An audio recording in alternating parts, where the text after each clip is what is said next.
Hey there everyone, welcome back to the guide. Next up in the series, we'll be taking a look at how to sell the bunny hood. If you've been following along throughout the series, we just finished up selling the spooky mask, and we are now moving on to the final mask that's sold in the Happy Mask shop. So we'll go ahead and pick that up. It's not exactly a mask, is it? This is actually something that goes on top of Link's head. It's got some cool little ears that kind of bounce around as you run, which is pretty cool. Forget selling it, man. I'm keeping this thing. So we're going to go ahead and grab that.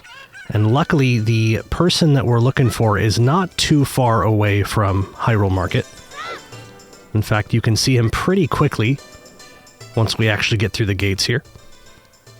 This character will pop up after you have collected the 3 spiritual stones. Apparently he does not spawn until you've done that. This NPC's name is the Running Man, or Runner Guy. And I'll be honest with you, I'm not 100% sure if he always spawns over here. You can actually see him out in the distance there. But anytime I'm looking for Runner Guy here, I usually come over to this spot and I'll usually catch him.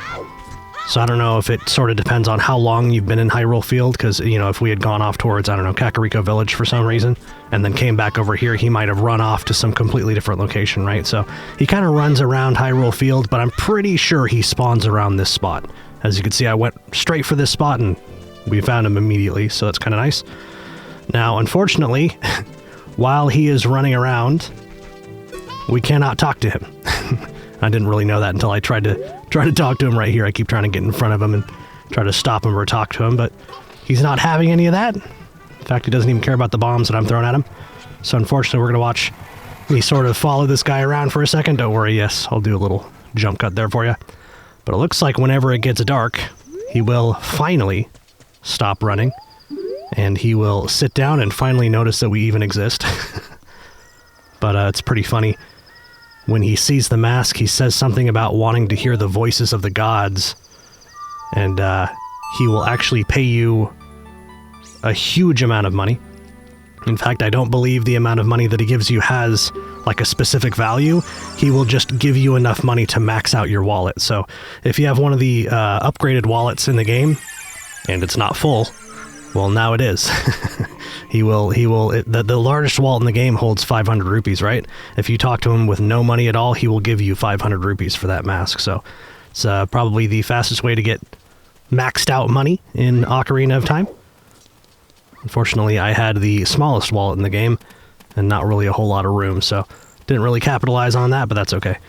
Unfortunately, I played the Prelude of Light, took me back to the Temple of Time, but it was at nighttime, so I got to stand around in front of Hyrule Castle for a few seconds while the sun came out, and by doing that, I'm now able to come back into the Happy Mask shop and give the store owner 50 rupees for the bunny hood, and he will give us the Mask of Truth for completing the entire mask quest. And the Mask of Truth is sort of an interesting item. I believe it only has one use in the game, and that's interacting with the Gossip Stones. The Gossip Stones are those gray, sort of round stones that you see sort of all over Ocarina of Time. I think if you hit them with the sword, they kind of bounce around and tell you the time or something weird like that. But yes, if you put on the mask and interact with them, they will tell you some cool little secret tidbits of lore, stuff that you really wouldn't find out or hear about otherwise in the game. So if you like Ocarina of Time, if you like the story and like maybe the universe, if you will, make sure to put on the Mask of Truth and talk to those Gossip Stones, because you'll hear some pretty cool stuff. So in any case, that's how you take care of selling the bunny hood. Thank you so much for watching. I'll see you in the next one.